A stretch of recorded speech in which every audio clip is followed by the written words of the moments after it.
अगर आपसे पूछा जाए भारत की आजादी में दलितों का क्या योगदान है तो शायद ही आप कुछ बता पाओगे, क्योंकि दलितों का इतिहास तो पहले से ही मिटाया जा रहा है। आप स्कूल या कॉलेज की बुक में देख सकते हो दलितों के बारे में ना के बराबर लिखा हुआ है। तो आज मैं आपको भारत के कुछ दलित महानायकों के बारे में बताऊंगा जिनका भारत की आजादी में बहुत बड़ा योगदान है, लेकिन इनके बारे में किताबों में नहीं पढ़ाया गया है। आजादी की लड़ाई सन 1804 में ही शुरू हो गई थी और यह लड़ाई लड़ी गई थी छतरी के नवाब द्वारा। छतरी के नवाब का अंग्रेजों से लड़ने वाला परम वीर योद्धा था उदैया। उसकी वीरता के चर्चे अलीगढ़ के आसपास के क्षेत्रों में आज भी सुनाई देते हैं। उसको 1807 में अंग्रेजों द्वारा फांसी दे दी गई थी। 1957 में मंगल पांडे को अंग्रेजों से बगावत करने की प्रेरणा माता दीन वाल्मीकि से मिली।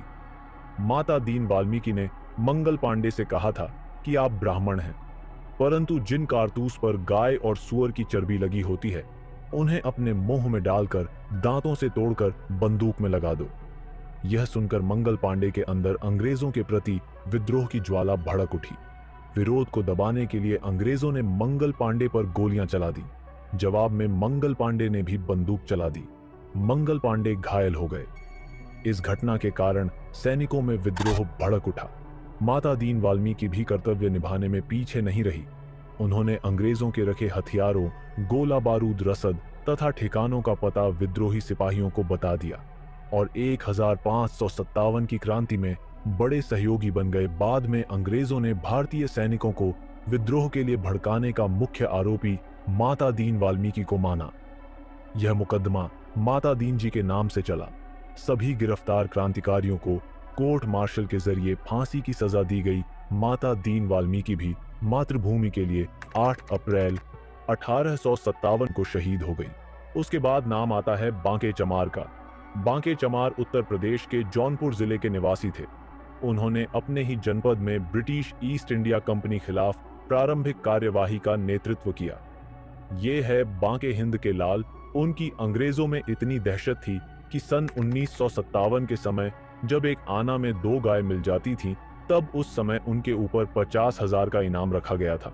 और आज के समय में तो लोग इनका नाम ही नहीं जानते हैं।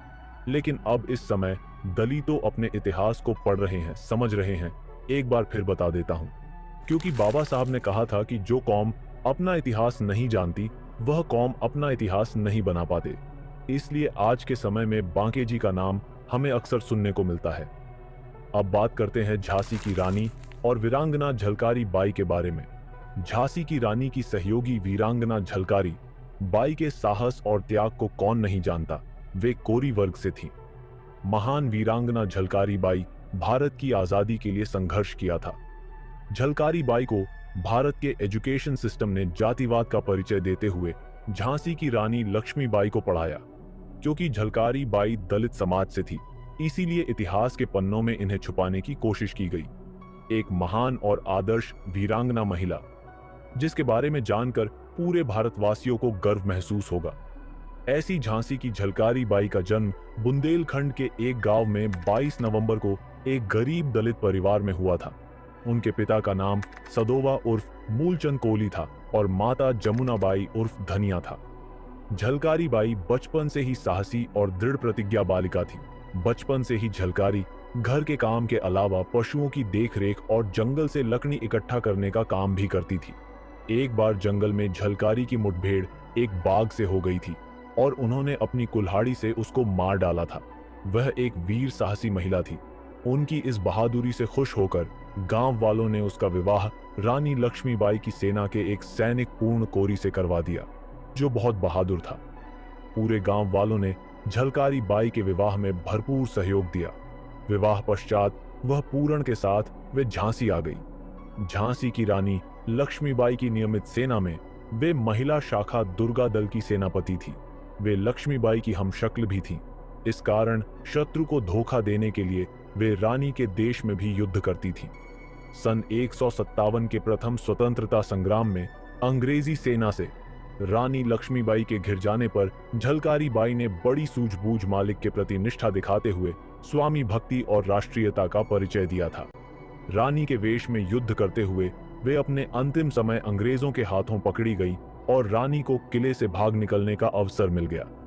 उस युद्ध के दौरान एक गोला झलकरी जी को भी लगा और जय भवानी कहती हुई वे जमीन पर गिर पड़ी। उनका निधन 4 अप्रैल 1887 को झांसी में हुआ था।